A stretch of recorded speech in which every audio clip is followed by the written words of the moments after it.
Okay, guys, so this video we're going to talk about the Fed's decision on Wednesday and how this could affect the stock market.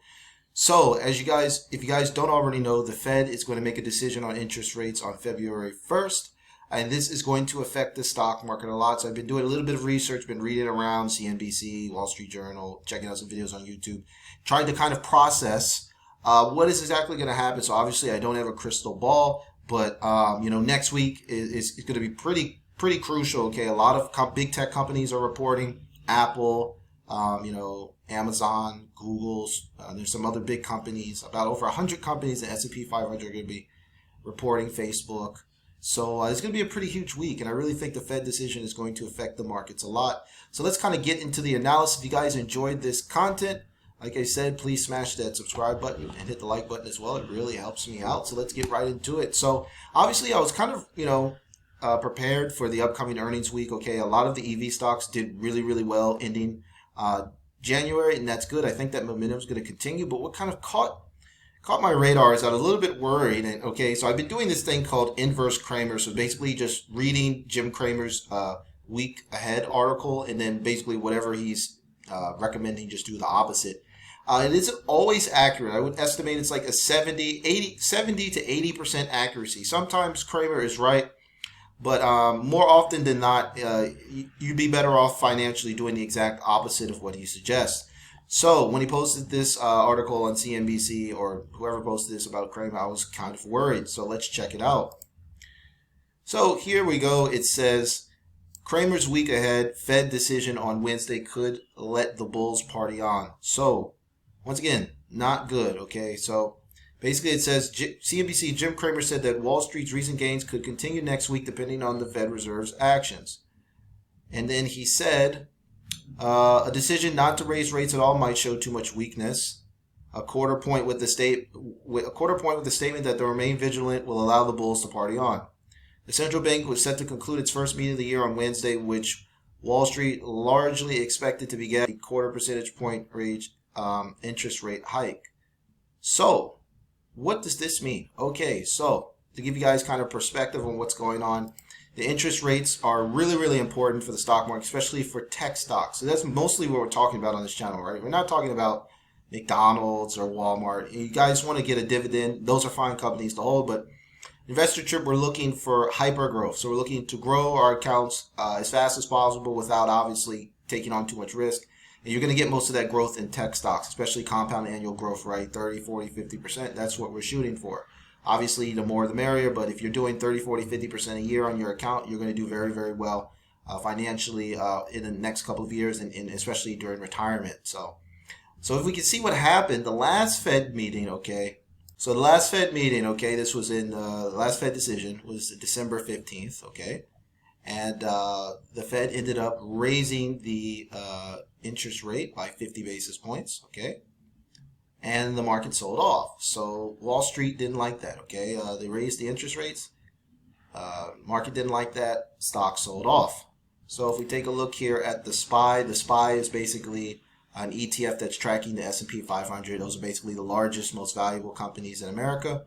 Okay, Tesla, Tesla's in there, Facebook, Meta platforms now, Apple, you get it.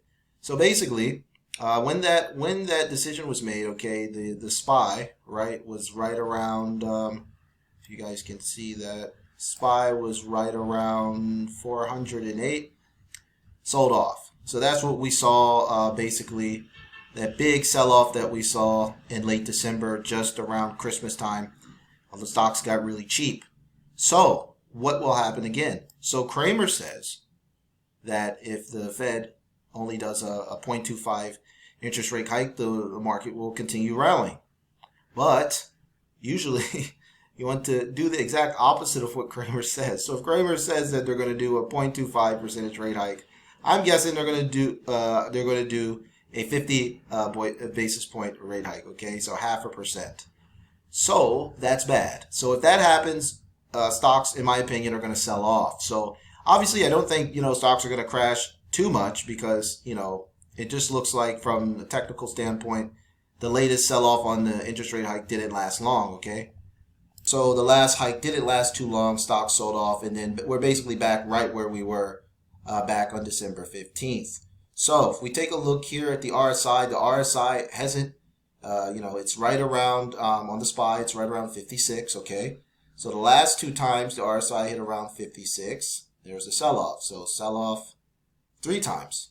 Sell-off back in March 22, then another sell-off August 22, and then the most recent sell-off in the when the latest interest rate decision was made, okay?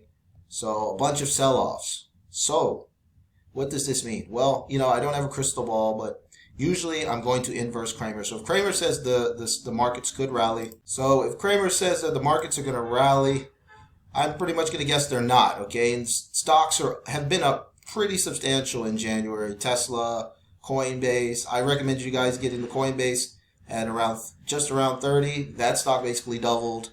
Lucid doubled, almost doubled, right? Had a huge run up. Tesla's up a ton. They've got other stocks out there like BuzzFeed are up. Everything's up. So, I don't think stocks are going to crash too much, but I wouldn't be surprised if there was a sell-off.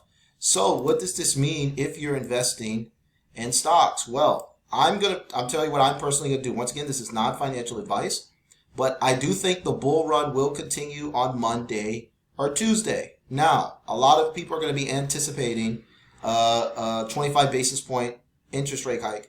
I'm going to be selling, taking profits on Tuesday. Now, not all my positions. I'm going to keep my long positions like Lucid, Coinbase, Marathon. Those are basically my core long positions and my growth account.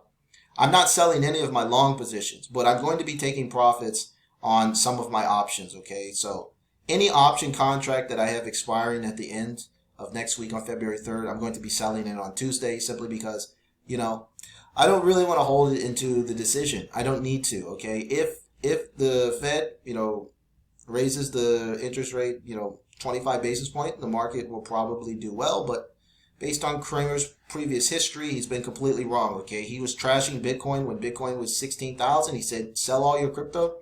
Bitcoin started running. So, he's done this before, and usually if it's a big headline, you're going to have to do the opposite. So I would say if you're up big on some of these options, on some of these stocks, no problem taking some profits before Wednesday, okay? You could take some profits on, right before Wednesday, okay, on the 31st. Nothing wrong with that, okay? Don't get too greedy, because if they hike the rates more than 50 basis points or more, you could see a huge sell-off. So you're going to lose a lot of the profits that you made. And I don't want that to happen to you guys. I definitely don't want that to happen to me. So for my options contracts that are expiring at the end of February 3rd, I will be selling them on Tuesday. All of them, okay? Now, the only contracts I'm going to hold on to are the longer term Lucid contracts that I'm buying that are going to be expiring in early March, simply because I really believe Lucid is going to pump after their Q4 22 earnings call on February 22nd. But all my short-term contracts, I'm just going to sell them off. I could be losing money, okay? Maybe I'm wrong. Maybe the Fed only raises, the interest rates by 25 basis points, small hike, and the markets would rally, but I don't need to take the risk, okay? Most of these stocks are up a ton. These stocks aren't going to go up forever, right? Stocks are driven by fundamentals, so there's a lot of excitement and things like that. Take some money off the table. Don't get too greedy. I'm telling you guys from so much experience in trading markets and stuff like that. If you're thinking about screenshotting your gains and showing them to your friends and your family or online like Reddit or something like that, that's probably a good time to sell. Okay, so just think about that leading in to Wednesday's Fed decision on February 1st. Could see some stock sell-off. Now, in terms of earnings, we'll see how earnings go. Tesla had great earnings, so that's a good sign. So hopefully some of these other companies. So I'll be making some more follow-up videos heading into the week. But I just wanted to give you guys this because this whole inverse Cramer thing is real. You guys can actually research it. There's actually Twitter accounts out there with hundreds of thousands of followers that follow this to a T. And, it's really crazy how accurate you can do and how well you can do financially by just basically following Cramer's picks and doing the exact opposite. So that's it, guys. I wanted to wrap this video up. I hope you guys enjoyed my content. Let me know what you think. Do you think that stocks are going to sell off after the Fed's decision on February 1st? Let me know what you guys think in the comments. And if you guys enjoy my content, please smash that red subscribe button and smash that like to get more videos from me. So that's all I got. Until next time, guys. Take care.